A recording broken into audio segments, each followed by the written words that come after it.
Kita akan segera sapa beliau. Assalamualaikum warahmatullahi wabarakatuh. Waalaikumsalam warahmatullahi wabarakatuh. Alhamdulillah, silakan. Terima kasih. Assalamualaikum warahmatullahi wabarakatuh. Alhamdulillahirabbil alamin. Allahumma shalli ala sayyidina Muhammad wa alihi wa ashabihi ajma'in. Para pendengar, baru selesai sholat subuh di masjid di airport Terminal 3. Lantai paling atas ini ada masjid yang musola bagus. Dan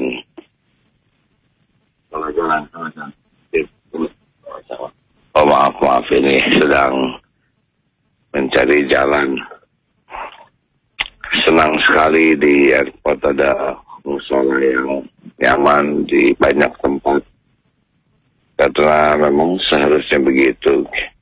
Karena penerbangan, perjalanan itu hanya Allah Subhanahu wa Ta'ala yang bisa menyelamatkan. Jadi seyogianya di tempat-tempat terminal, bis, kereta api, airport, pesawat, itu disediakan tempat ibadah yang memadai, yang bagus,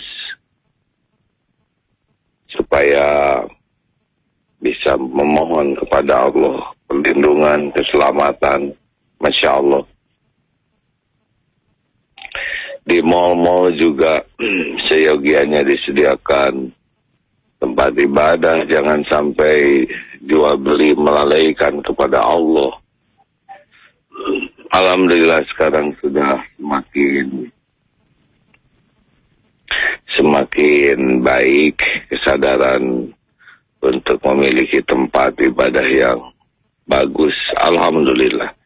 Di beberapa mal juga sudah sepertinya berlomba-lomba memberikan fasilitas ibadah. Setelah sebelumnya kita lihat tempat sholat hanya di dekat toilet atau di tempat parkir yang sempit, dan Masya Allah, ya subhanallah, seperti itulah banyaknya pada waktu-waktu yang lalu. Inilah pentingnya para pimpinan kepala daerah yang punya semangat ibadah yang baik. Kalau pimpinannya semangatnya baik, maka bisa mengeluarkan regulasi, keputusan bahwa setiap yang membangun mal, karena di Jawa Barat ini khususnya ya mayoritasnya umat Islam, yang belanjanya juga kebanyakan umat Islam, siapkan tempat ibadah yang baik. Jangan terlalu seadanya, kecil, kumuh, pojok, sempit, bau, tidak boleh begitu. Nah, kalau regulasi ini diberikan, maka sebetulnya menguntungkan semua pihak. Bagi yang berbelanja juga untung, bisa terjaga ibadahnya. Bagi yang punya mallnya juga untung, orang ini, oh ini enak sempat sholatnya seperti rest area. Sekarang berlomba-lomba berikan masjid yang baik, karena di sana menjadi rujukan tempat ibadah yang baik. Orang senang untuk datang dan sholat di sana. Punten perlu KTP. Oh ya, maaf. Lalu juga bagi pengunjung, bagi yang punya, dan bagi yang membangunnya, kalau orang itu orang Islam dan niatnya tulus, maka pahalanya mengalir setiap kali ada orang yang sholat di sana. Masya Allah. Nah, bagi kita yang melakukan perjalanan, kita tidak tahu nih di jalan ini kita hidup atau tidak. Boleh jadi kita meninggal di jalan, maka kalau memang takdirnya kita di jalan akan wafat, maka ini perjalanan menuju tempat kematian kita. Ini bukan horor, tapi memang begitu. Maka pamitan baik-baik ke rumah, ke keluarga, minta maaf, tidak ada salahnya, minta doa. Atau kalau memang harus meninggal di jalan, mudah-mudahan kalau kita wudhunya terjaga, sholatnya sudah terjaga, sepanjang jalan berzikir, tidak melakukan kemaksiatan selama perjalanan, mudah-mudahan. Kalaupun takdirnya memang kita harus meninggal di jalan, sudah waktunya gitu, husnul khotimah. Ya kita tidak ada jaminan. Saya juga sekarang mau berangkat ke Aceh ini, pagi ini, jam 6:30. Dan tidak ada jaminan bekal hidup sepulang dari Aceh, tidak tahu ini. Makanya sekuat tenaga sholat subuhnya dijaga barusan di masjid supaya tetap dapat jamaah. Kemudian kalau bisa dijaga wudhu supaya apapun yang terjadi, mudah-mudahan kalau meninggalnya sedang dalam keadaan suci, berwudhu. Sepanjang jalan diupayakan sebanyak mungkin berzikir. Kalaupun tertidur di pesawat, tertidurlah dalam keadaan zikir. Mudah-mudahan kalaupun selamat semuanya jadi amal soleh. Kalaupun memang sudah takdirnya harus meninggal di jalan, kalau kita dalam keadaan siap, semoga husnul khotimah. Berapa banyak yang mudik kemarin yang memang sudah ketentuan Allah harus wafat di jalan, sehingga ada jalan yang untuk wafat, ya. Karena tidak ada orang meninggal kecuali cuma satu sebabnya. Walikulli ummatin ajalun fa idza jaa ajaluhum la yastakhiruna sa'atan wa la yastaqdimun. Setiap umat ada ajalnya, jikalau sudah waktunya yang ditetapkan Allah, tidak bisa diakhirkan maupun dimajukan walaupun sesaat. Nah ini menjadi penting karena semua orang pasti melakukan perjalanan baik yang pendek, sedang maupun yang jauh. Jangan merasa aman karena kita tidak tahu apa yang Allah tetapkan bagi kita. Kalau mau berangkat dari rumah, pastikan doa Bismillahi tawakkaltu 'alallahi la haula wala quwwata illa billah. Budita wa kufita wa wukit, itu yang dijanjikan. Bismillahi tawakkaltu 'alallah, dengan nama ya Allah saya bertawakal kepada Allah. La haula, yang tiada daya, tiada kekuatan, la haula wala quwata illa billah, kecuali dengan izin Allah. Nanti akan ditunjuki, dicukupi, dilindungi oleh Allah. Nah,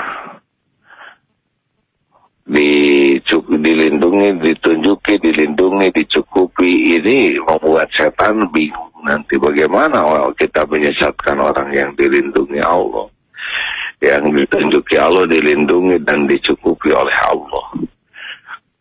Itu doa jangan lepas, karena itu jaminan ya bahwa kita akan diberikan perlindungan, tuntunan, perlindungan, kecukupan. Hal lainnya selama penerbangan ini, jauhi apapun yang jadi dosa. Bisa ada apa-apa kita meninggal dalam dosa. Nauzubillah. Di kendaraan kalau bisa, ya yang kita dengar adalah hal-hal yang mengingatkan kepada Allah. Jangan sampai kesia-siaan. Bisa ada apa-apa di jalan, meninggal lagi dengar maksiat, lagi ngobrol maksiat. Bagus kalau diperdengarkan di telinga kita tuh hal-hal yang bisa jadi amal. Yang kita lihat juga yang bisa jadi nambah ilmu, wawasan, amal soleh. Jangan sekedar hanya untuk kesenangan. Dan jangan lupa bersedekah sebelum berangkat ya. Karena sedekah itu menolak bala. Sedekah bisa membelokkan nanti dari satu bala kepada takdir lain yang bisa lebih berkah. Ya kan kita tidak tahu apa yang sudah digariskan, tapi ada amalan yang bisa membelokkan ke garis yang lain. Itulah pentingnya kita patuh kepada amalan yang diperintahkan, karena akan bergerak dari satu takdir ke takdir lain. Begitu sahabat-sahabat sekalian, kepada saudaraku di Aceh, mohon doa supaya bisa tiba dalam tugas dakwah ini. Insya Allah ada peresmian masjid, juga ada tablik di Banda Acehnya. Sekian sahabat-sahabat sekalian, berita ringan dari perjalanan ini, mudah-mudahan ada hikmahnya. Doakan ya, karena doa bagian dari yang bisa merubah takdir. Semoga perjalanan ini penuh keberkahan, bisa mendekatkan ke Allah, dan bisa langgeng kebaikannya sampai di akhirat nanti. Amin ya Allah ya Rabbal Alamin. Terima kasih sahabat-sahabatku yang baik, silahkan dilanjutkan. Mohon maaf. Assalamualaikum warahmatullahi wabarakatuh. Waalaikumsalam warahmatullahi wabarakatuh. Demikian sahabat MQ, kita telah menyimak tausiah dan juga pengalaman yang dibagikan oleh Kiai Haji Abdul Hakim Nastiar. Semoga penuh hikmah yang bisa kita ambil sahabat MQ. Dan insya Allah kita akan lanjutkan bersama dengan Ustadz Roni Abdul Fatah, langsung dari Masjid Darut Tauhid Bandung. Alhamdulillah sahabat MQ, kita telah bersama dengan Ustadz Roni Abdul Fatah di Masjid Darut Tauhid Bandung. Assalamualaikum warahmatullahi wabarakatuh Ustadz. Waalaikumsalam warahmatullahi wabarakatuh. Alhamdulillah, silakan Ustadz. Baik, terima kasih. Bismillahirrahmanirrahim. Alhamdulillahi wahdah. Wassalatu wassalamu ala man la nabiyya ba'dah. Wa ala alihi wa sahbihi wa mawalah. Subhanaka la ilma lana illa ma'alamtana innaka antal alimul hakim. Para pendengar sekalian, Bapak Ibu jamaah dan juga santri di Masjid Darut Tauhid Bandung, alhamdulillah, berbicara tentang perjalanan, ada satu perjalanan yang kita semua pasti akan menempuhnya. Perjalanan yang sangat panjang. Perjalanan panjang menuju negeri keabadian, menuju akhirat. Kita semua pasti akan menempuh perjalanan panjang ini. Kalau kita akan berangkat ke sebuah tempat, kita menyiapkan perbekalan. Contoh, kita akan umroh 9 hari. Itu berbeda persiapannya dengan ketika kita akan haji 40 hari. Dari mulai perbekalan, pakaian yang dibawa, dan semua persiapan bisa berbeda. Semakin lama perjalanan, maka semakin banyak yang disiapkan. Demikian juga kita semua pasti akan menempuh perjalanan panjang menuju akhirat. Maka kita harus sungguh-sungguh dengan bekal yang harus kita siapkan.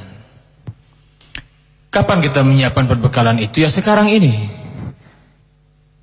Ketika kita berada di dunia. Sekaranglah saat yang tepat untuk berbekal. Dan ketahuilah saudaraku, tatkala kita sudah menempuh perjalanan panjang itu, gak mungkin bisa kembali lagi. Hadirin sekalian, Nabi yang mulia Sallallahu Alaihi Wasallam menyampaikan, ala inna dunya qadir tahalat mudbirah wal akhiratu muqbilah.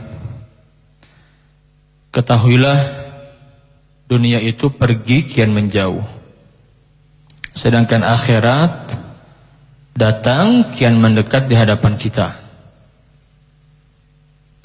Wa likulli wahidatin minhuma banun.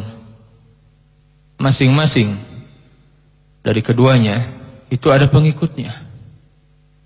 Dunia ada pengikutnya, akhirat juga ada pengikutnya. Fakunu min abna'il akhirah, maka jadilah kamu orang-orang yang akhirat orientasi hidupnya. Wala takunu min abna'id dunya, dan jangan menjadi orang-orang yang dunia oriented, budak-budak dunia. Al-yawma amalun bila hisab. Dunia itu tempat beramal, bukan tempat hisab. Ghadan hisabun bila amal. Dan esok di akhirat itu tempat hisab, bukan tempat beramal. Maka hadirin sekalian, mari kita cerdas dalam beramal. Karena amal itu banyak, nggak mungkin kita kerjakan semuanya. Maka fokuslah kepada amal-amal yang kebaikannya, yang pahalanya tidak hanya sampai kepada kita ketika kita masih hidup, bahkan ketika kita mati pun terus ngalir kepada kita. Itulah orang yang cerdas. Hadirin sekalian, mari kita petakan ya, ada apa setelah kematian.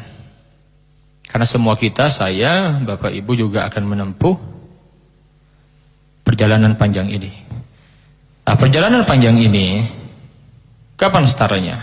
Startnya itu mulainya ketika malaikat maut datang kepada kita, mencabut ruh kita, itulah kematian.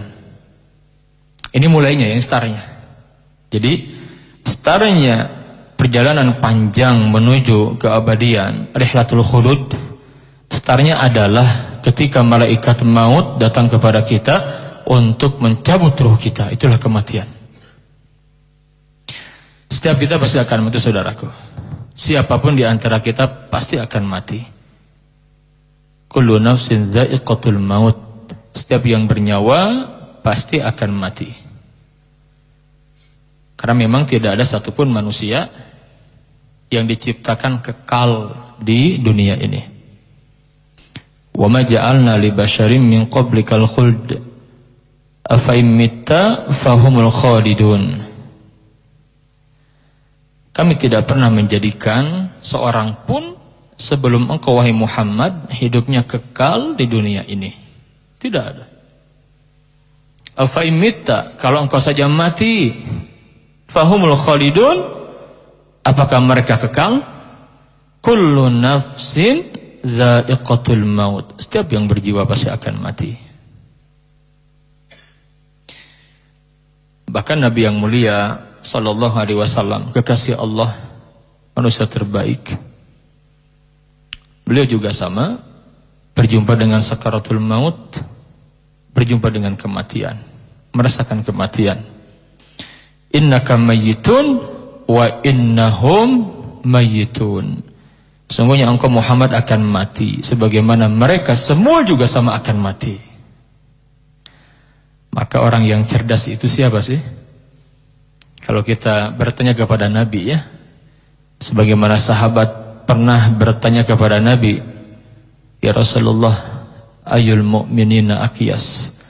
Ya Rasul, siapakah mukmin yang paling cerdas itu? Apa kata Nabi? Nabi menjawab, aktsaruhum lil mauti dzikra. Mukmin yang paling cerdas itu yang paling banyak ingat mati.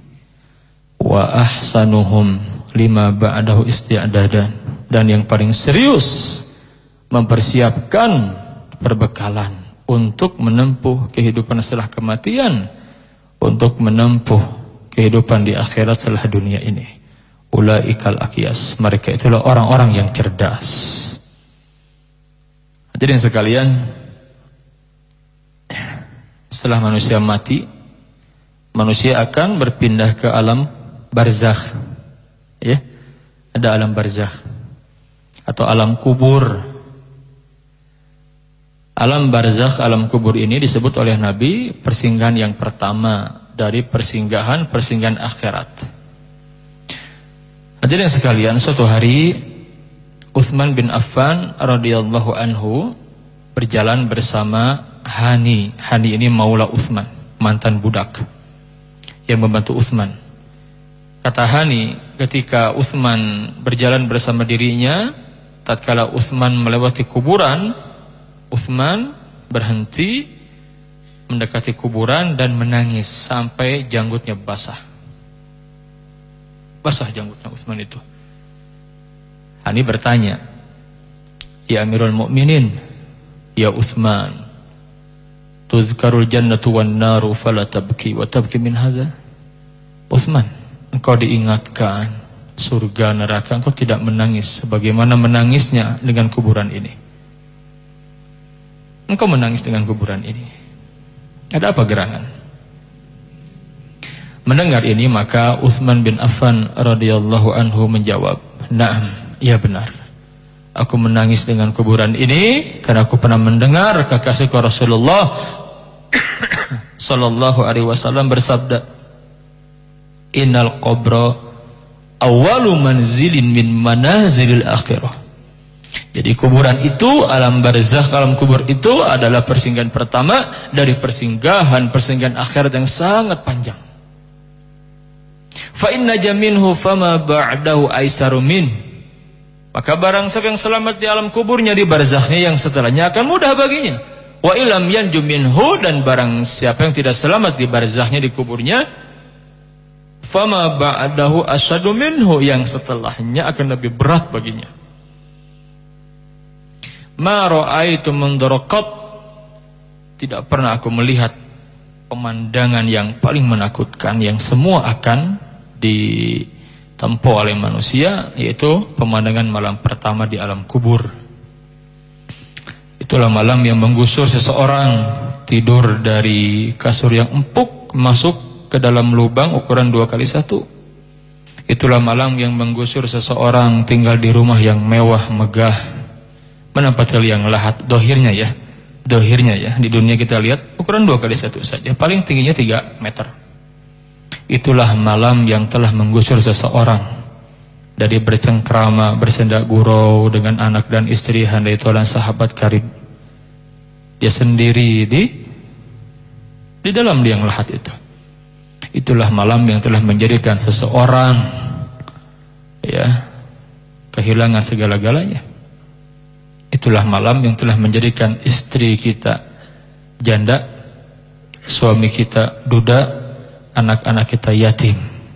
Di malam itulah kita baru nyadar, ternyata harta tahta yang kita cari, yang kita perjuangkan tidak ada manfaatnya kecuali harta yang diinfakkan di jalan Allah, tahta yang digunakan untuk mengajak orang sebanyak mungkin dekat kepada Allah, keluarga yang kita bina untuk beriman kepada Allah. Selebihnya tidak ada manfaatnya.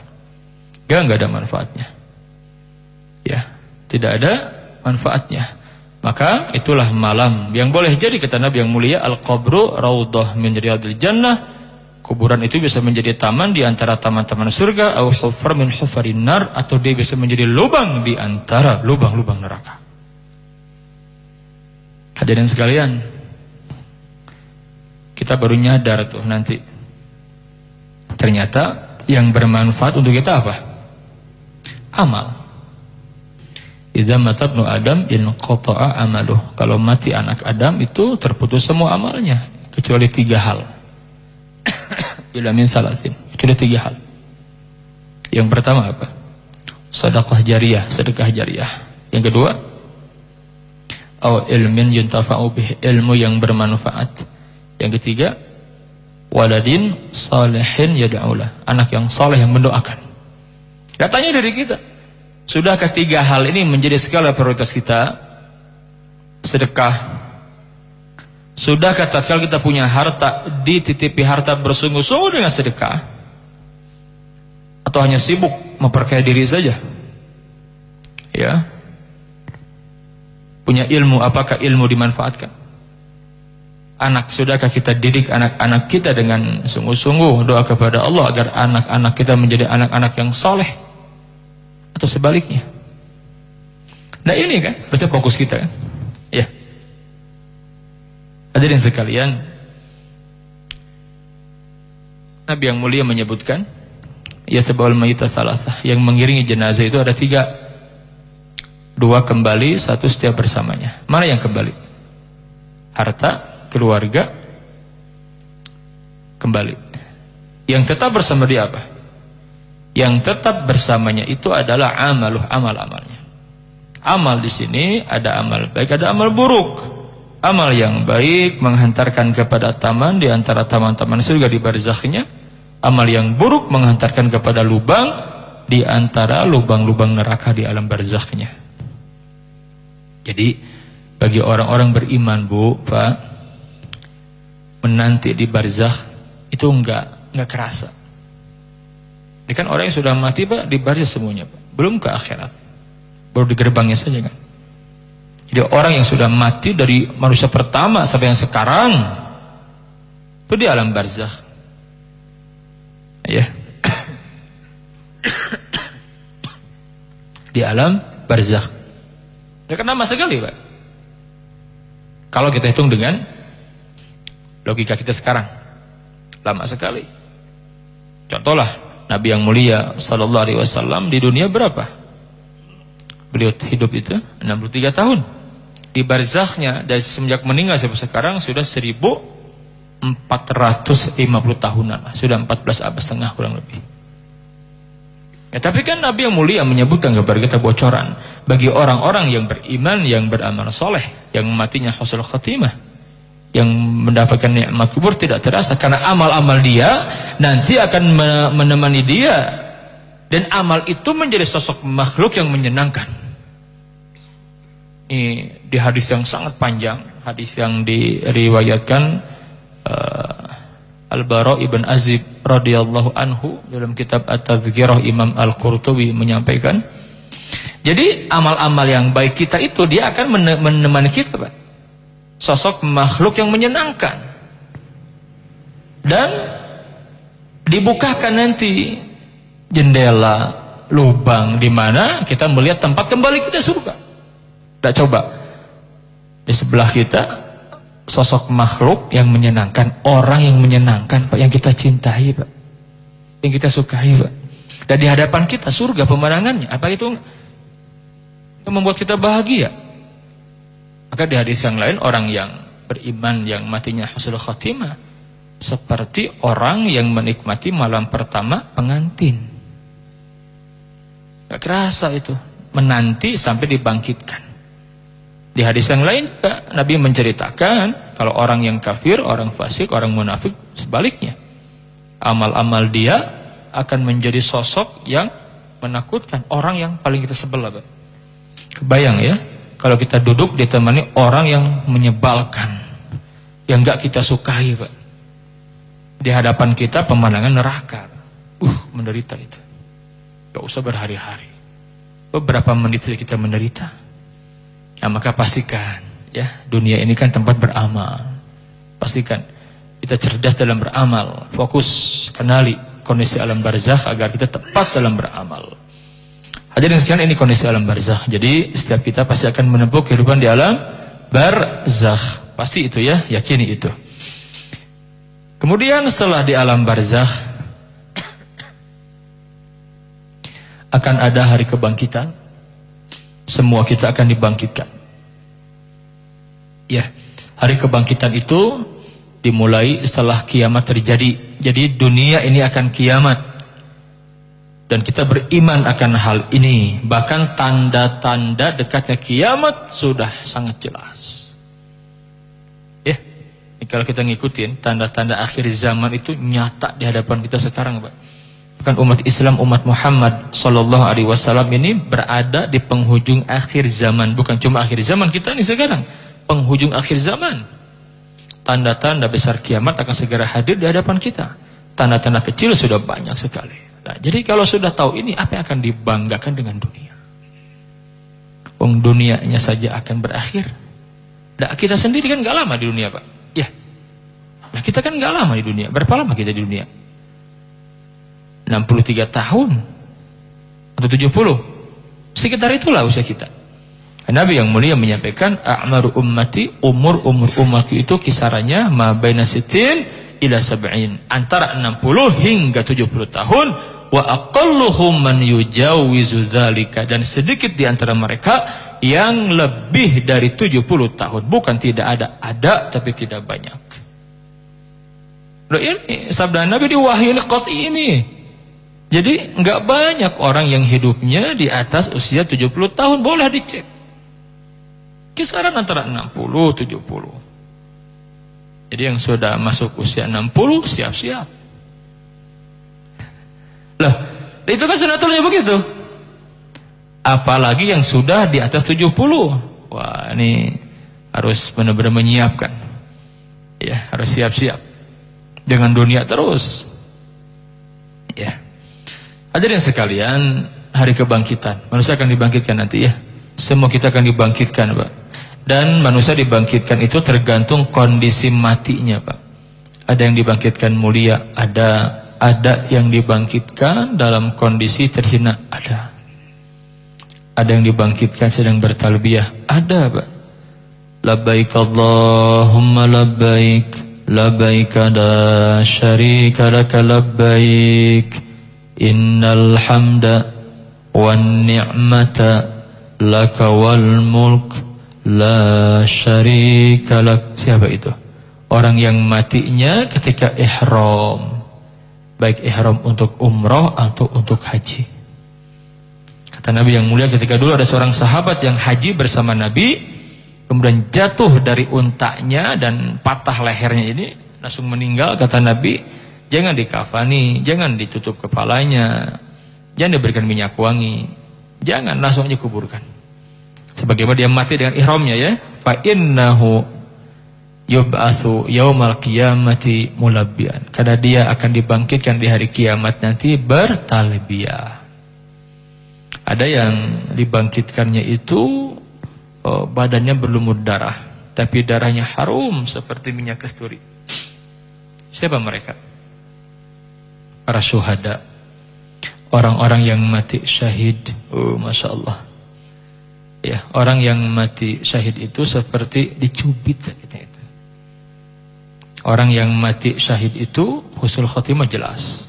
Tidak akan ditanya oleh para malaikat di kuburnya, tidak akan selamat dari azab kubur. Dibangkitkan mulia, tidak akan dihisab. Di surga dinantikan 72 bidadari, Masya Allah. Dan dia bisa memberikan syafaat kepada 70 keluarganya, Pak. Dia menanti di pintu surga. Ya, dia bisa memberikan syafaat kepada 70 anggota keluarga. Bapaknya, ibunya, adiknya, kakaknya, semua bisa diberikan syafaat, ditolong oleh dia. Dahsyat sekali ya. Pahala orang yang mati syahid. Pantas kalau orang-orang yang berjihad di jalan Allah nggak mau mereka kembali, Pak. Kecuali satu dari dua saja. Imma syahadah wa imma zuhur. Mati syahid atau menang. Menang untuk apa? Li'izzatil Islam wal muslimin. Menang untuk kemuliaan Islam, muslimin. Atau syahid, surga menanti mereka. Nah itu kan para mujahidin itu. Manusia dibangkitkan, kemudian nanti digiring ke padang mahsyar. Mahsyar itu apa sih? Sebuah tempat yang sangat luas. Kata Nabi, ya, yuhsyarun nas yaumal qiyamati. Manusia akan dikumpulkan ya di hari kiamat nanti. Ala ardin bayda afra ka qursatin naqiyyin. Di sebuah tempat bumi, tempat yang seperti lapang, yang luas sekali. Padang pasir begitu. Luas sekali. Dia bisa menampung semua manusia dari yang pertama sampai yang terakhir, menampung. Entah berapa banyak jumlah manusia itu. Sangat banyak. Ya, sangat banyak. Hadirin sekalian. Satu hari di mahsyar Allah Ta'ala menegaskan, fi yaumin kana miqdaruhu 50 alf sanah. Satu hari di mahsyar itu sama dengan 50.000 tahun di dunia. Ya, sama dengan 50.000 tahun di dunia. Satu harinya loh itu. Kemudian matahari mendekat, kata Nabi yang mulia, tudna syamsu yaumal qiyamati minal khalqi kami kedari mil. Matahari mendekat itu 1 mil jaraknya, 1,6 kilo. Itulah saat yang paling berat bagi semua manusia, karena manusia akan berkeringat. Ada yang keringatnya sampai mata kaki, ada yang keringatnya sampai lutut, sampai pinggang, ada yang sampai pundak, ada yang tenggelam dengan keringatnya. Kata Nabi, ala qadri a'malihim, semua kembali kepada amal-amalnya. Ya. Dalam kondisi seperti inilah Nabi memberikan kabar gembira kepada kita. Apa itu? Ada 7 golongan yang akan diberikan naungan. Sab'atun yuzilluhumullahu fi dhilli yauma la dhilla illa dhilluh. Ada 7 kelompok yang akan diberikan naungan di hari tidak ada naungan satupun kecuali naungan dari Allah Ta'ala. 7 kelompok. Yang pertama al-imamul adil, pemimpin yang adil. Yang kedua anak muda yang ahli ibadah. Yang ketiga rajulun qalbuhu mu'allaq fil masajid, laki-laki yang hatinya terikat dengan masjid, ahli masjid. Yang keempat seseorang yang mencinta karena Allah. 2 orang ya, bertemu karena Allah, berpisah karena Allah, bukan karena kepentingan dunia, bukan. Yang kelima, seseorang laki-laki ini diajak berzina oleh perempuan yang cantik, zatu mansibin, bukan pelacur, ini orang terhormat, cantik, kaya raya. Ajak berzina, dia takut kepada Allah. Inni akhafullah, aku takut kepada Allah. Ya, yang menghalangi dia tidak berzina karena takutnya kepada Allah, sebagaimana kisah Nabi Yusuf. Yang keenam, orang yang berinfak dengan tangan kanan, tangan kiri tidak tahu rahasia. Yang ketujuh, seorang yang banyak berzikir kepada Allah sampai dia nangis, merasakan kebesaran Allah. Nah, ini orang-orang yang diberikan naungan. Ya, dan setiap orang akan berada di bawah naungan sedekahnya. Semakin banyak sedekah, semakin banyak naungan dari Allah Ta'ala. Di mahsyar manusia akan dihisab, ya. Nanti ada syafaat, akan dihisab, diberikan catatan amal, ditimbang di mizan al-haud telaga. Kemudian orang kafir langsung ke neraka setelah di mizan itu. Berpisah rutenya, orang muslim masih berjalan, ada al-haud telaga Nabi.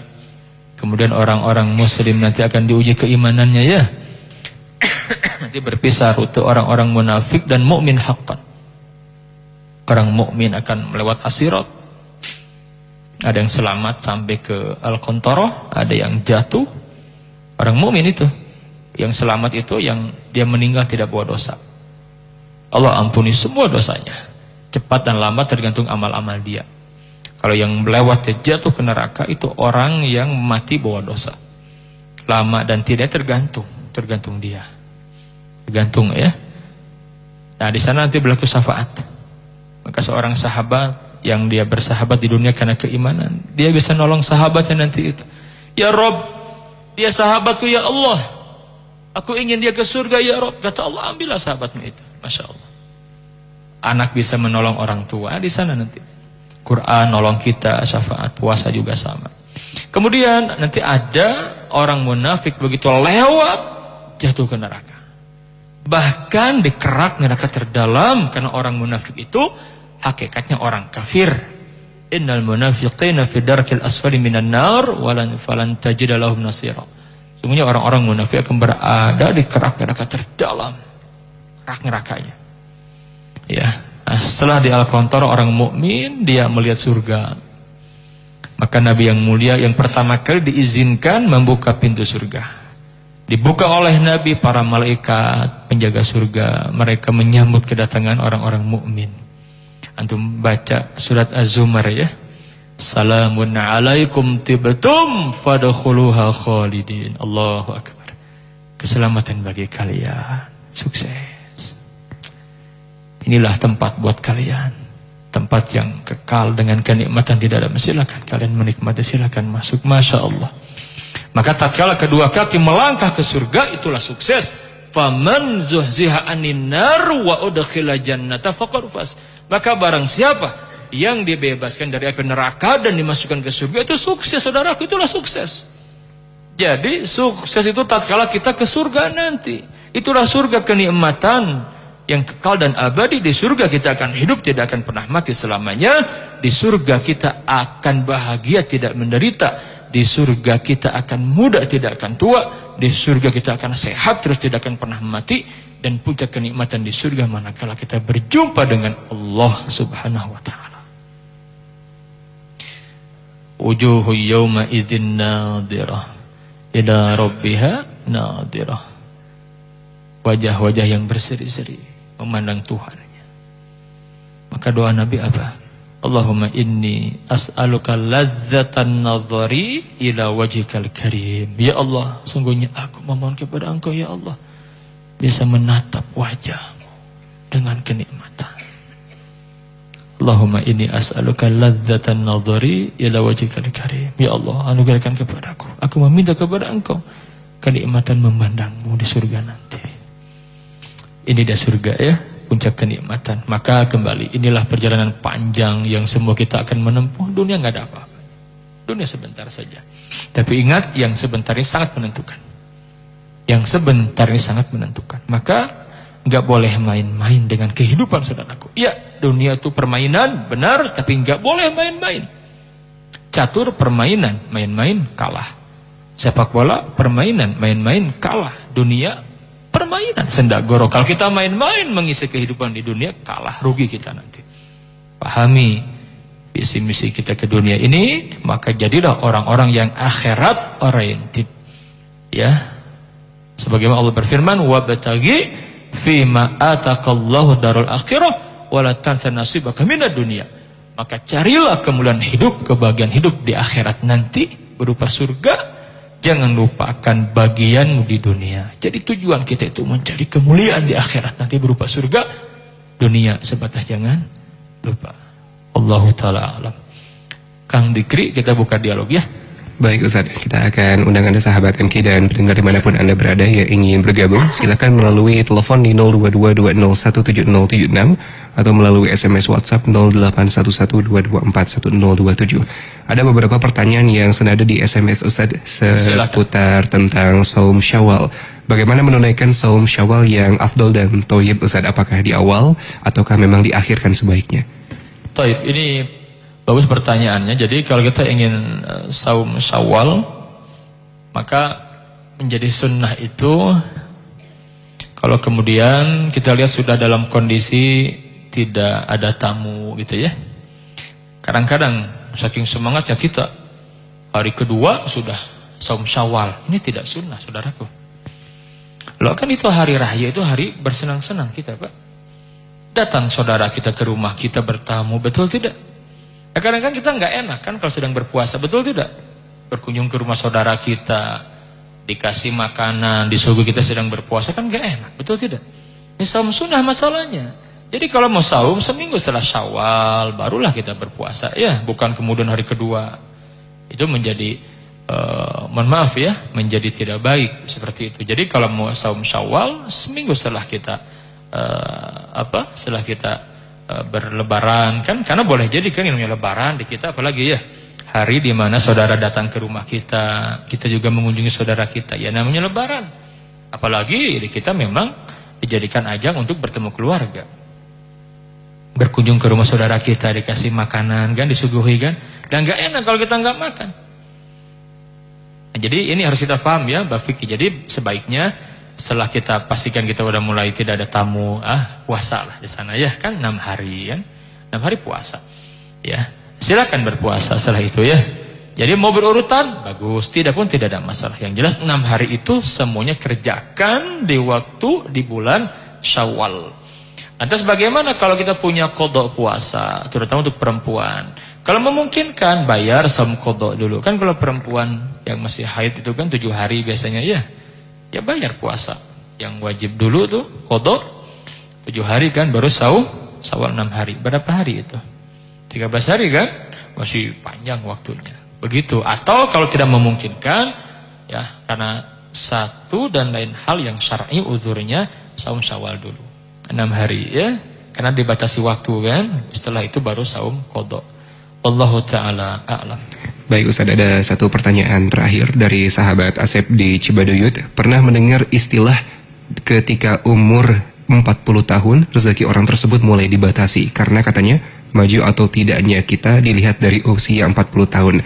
Bagaimana menurut Ustaz tentang istilah seperti ini Ustaz? Saya kurang tahu itu istilah dari mana itu ya. Saya kurang tahu itu. Saya belum pernah mendapati dalil dari Quran dan Sunnah. Yang ada, kalau di dalam Al-Quran ketika usia sudah 40 tahun harus banyak bersyukur. Itu udah setengah main itu. Ya kan? Udah dekat ke akhirat itu. Dan memang usia matang seseorang itu biasanya usia 40 tahun. Maka para nabi diangkat menjadi nabi usia 40 tahun. Ya. Jadi usia matang itu usia 40 tahun. Jadi orang tuh biasanya kalau udah usia 40 mulai kenceng ke akhirat. Dia mulai berpikir bagaimana kehidupan setelah kematian. Dia mulai begitu biasanya. Mulai mencarilah pengalaman spiritual yang membuat dia semakin memaknai hidup gitu ya. Jadi saya kurang tahu nih kalau dalil tadi yang disebutkan oleh penanya usia 40 dibatasi rezeki, saya kurang tahu.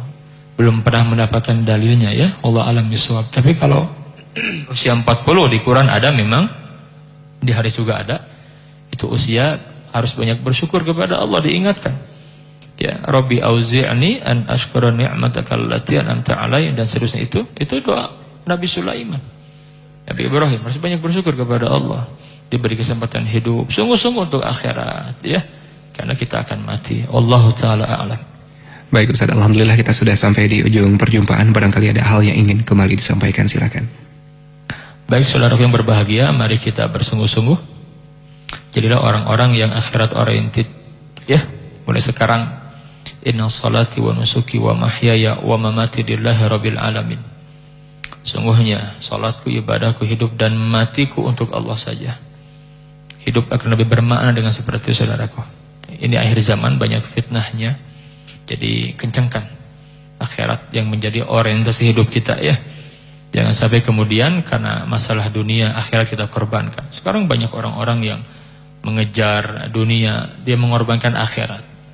Ya, naudzubillah. Dunia tidak lama, dunia sebentar. Dunia inilah tempat memperbanyak amal agar kita bahagia di akhirat nanti. Ingat tadi surat Al-Qasas, wabtaghi fima ataqallahu darul akhirah wala tansa nasibaka minad dunya. Raihlah kemuliaan, kebahagiaan, kesuksesan hidup di akhirat nanti berupa surga. Jangan lupakan nasibmu, bagianmu di dunia. Dunia sebentar jangan lupa. Dikejarlah akhirat, jangan lupa dunia. Begitu, jangan dibalikan. Kejar dunia, jangan lupa akhirat. Nah, salah itu.